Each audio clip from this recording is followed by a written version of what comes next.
Hello and welcome to Precon Decon, the video series where I deconstruct the pre-constructed decks of Magic the Gathering's history. This video we're going to start looking at the Planeswalker decks from Hour of Devastation, which is part 2 of the Amonkhet block. I'm going to start off by looking at Nissa Genesis Mage, which is green and blue. So this is the second time we've had Nissa and she's been green and blue. So yeah, let's just dive in and start looking at the deck. So we've got the deck list here. We've got 22 creatures, 5 sorceries, 5 instants, 1 enchantment, 26 lands, and of course a single Planeswalker. We've got a mana curve off to the side there.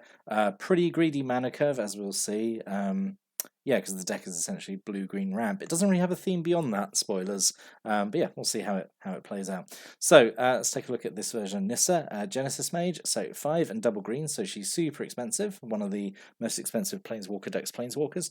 5 loyalty. Her +2 is to untap up to 2 target creatures and up to 2 target lands. That's actually a pretty good ability. I mean, you would hope it would be good on a 7 mana Planeswalker. So, you know, I suppose you could, I mean, do a bit of kind of like not real math here by saying, oh, I've cast her for 7, but I get to untap 2 lands. So really, she only cost 5 mana, if you want to look at it that way. And the untapping 2 creatures is really solid as well, because you do have a few things in here that sort of like tap for mana. So you could actually use that to generate quite a bit of ramp, actually, that first ability. She's got a -3 to give a creature +5/+5 till end turn. That's okay. Obviously, it's sorcery speed. It doesn't give anything else like trample or any other kind of keyword ability. I mean, it's fine though, isn't it? I suppose. And then her big ultimate, look at the top 10 cards of your library, put any number of creature and or land cards from amongst them onto the battlefield, rest on the bottom of your library in a random order. So yeah, that's okay. Like, dig 10 and whack all the creatures and lands down. That's okay. Yeah, you got like some big creatures in the deck, I suppose. So yeah, you could potentially get some value out of that. Again, takes you so like the problem we had with Liliana in the last one takes you just so long to get to it though. So I think as with most of these Planeswalker deck Planeswalkers, you're just going to be getting a lot of value out of the plus ability, honestly, because I do think that's her best ability. And then her signature cards. So her searching card is actually a triple search. So 2 Nissa's Encouragement. So 4 and a green. Search your library and graveyard for a card named Forest, a card named Bramworth Behemoth, and a card named Nissa Genesis Mage. Reveal them all, put them into your hand, and then shuffle your library. So yeah, this is, I mean, it searches up 3 things.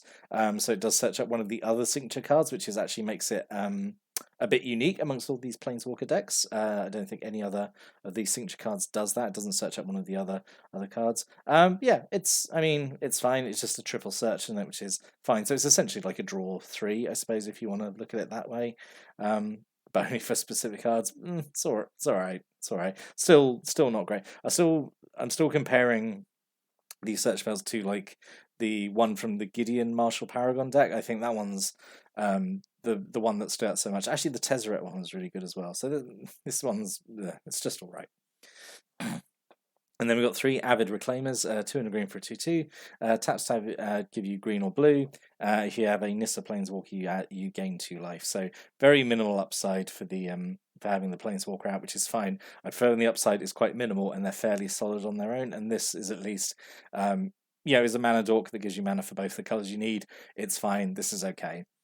And then 4 Bramworth Behemoth. So the Colossal Dreadmore before Colossal Dreadmore, and it's the forgotten one. It's kind of like the Terminator 1 to Colossal Dreadmore's Terminator 2 Salvation Day. Yeah, just 4 and double green for 6/6 trample. Obviously, just really solid stats. Yeah, just not much to say about it. It is obviously very beefy, and yeah, that's a good thing to ramp up into. And on the subject of ramp, so we got 2 Weaver of Currents, so 1 green and a blue for a 2/2. Taps to give you 2 colorless, again just for ramping up, which is the same mostly what the deck wants to be doing. 2 River Hoopoe, a blue and a green and a blue for a 1/3 with flying, and spend 3 a green and a blue to gain 2 life and draw a card. So it's a good place to put all that mana you're ramping up into. 2 Feral Prowlers, 1 and a green for a 1/3. When it dies, you draw a card. Sure, yeah, that's okay, I suppose. 3 Pouncing Cheetahs, 2 and a green for just a 3/2 with flash. Sure, that's fine. I mean, if you want to be really generous, you could say like, oh, it's a removal spell because you can do it in the middle of combat and do 3 damage to an attacker. I suppose if you want to view it that way, maybe. 2 Avon Reedstalkers, 3 in a blue for a 2/3 with flash and flying. Yep, okay, so there was actually an okay amount of like evasive creatures in here, I suppose. You've got the Reedstalker, and also you've got 2 aerial guides here, 2 in a blue for a 2/2 with flying, so Windrake stats. When it attacks, gives another attacking creature flying, so it goes really nicely, obviously, with the Bramble Weft Behemoths, turn them into flying tramplers, that's okay.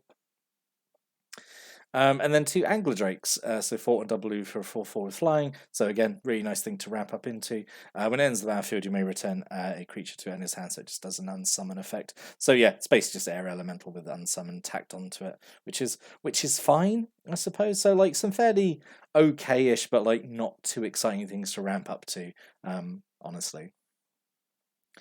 So then non-creature spells, we've got 2 Ambuscade. I think that's how you pronounce it, Ambuscade. So 2 and a green, instant speed, type creature you control gets +1/+0 to turn, and then it's like a one-sided fight effect. It's a bite effect, where it does damage equal to its power to type creature an opponent controls, but they don't get to do the damage back because it's not a fight effect. So this is okay. Actually, there's a bit of removal. Obviously, got like a lot of big creatures in here, so yeah, this is okay as removal. 3 unsummons, which is really nice actually to have more than 1 or 2 of them. Yeah, unsummon is, well, we all know what unsummon does. It's just bounces a creature back to owner's hand for a single blue mana. Very cheap, very efficient. Yeah, just really good. Really like it. And then this is really nice to include in here.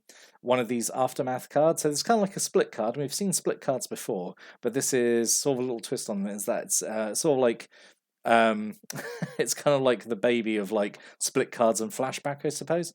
So so reason to believe they're all structured in this way of like X to Y. Yeah, if you said it that way. Whereas the split cards were always saying like X and Y, so like assault and battery. Just little trivia there with the naming conventions. So originally you can only cast this as Reason from your hand, where it's 1 blue to scry 3. I think this is the card in the game that has like the shortest rules text, because it is, because it's just 4 letters and a number. It's like the shortest rules text you could have. And then when it's in your graveyard, you can cast it as Believe, which is 4 and a green. You look at the top card of the library, you may put it onto the battlefield if it's a creature card, if you don't, put it into your hand. And obviously, you want to kind of do them in the same turn, because then you obviously get to manipulate the top of your library with the scry, and then do the Believe to hopefully drop a creature down for, well, not free, obviously, because you're spending 5 on Believe, but like hopefully at least a bit of a discount, I suppose. So yeah, this is okay, I think, as one of the rares to include in here. And then we've got 2 Spring to Mind, which is sort of exactly the same thing. So you originally cast it as Spring, which is essentially just rampant growth, but one more expensive. So you search up a basic land, put it into the battlefield tapped, then shuffle. So yeah, just another ramp effect in here. And then it turns, when it's in your graveyard, you can cast it as Mind, which is 4 and double blue instant speed, just to draw 2 cards, which is okay. Just gives you a bit more fuel. Obviously, it's something you ramp up into with Spring, and yeah, helps you just kind of draw more cards. And yeah, it's all right, isn't it? It's okay. And then the other is Bounty of the Luxor. So this is kind of interesting, I think. So 2 green and blue enchantment. At the beginning of your pre-combat main phase, remove all flood counters from Bounty of the Luxor. If no counters were removed this way, you put a flood counter on it, and then you draw a card. Otherwise, you add 1 colours, 1 green, 1 blue in your mana pool. So this is quite nice. It alternates between you either drawing a card or giving you 3 mana. So I think that's kind of, that's what this deck wants. It obviously wants a bunch of mana to either pay for abilities or ramp out big creatures. Yeah, I think it's okay. I think it's perfectly fine. Not maybe too exciting, I suppose, but like it's okay.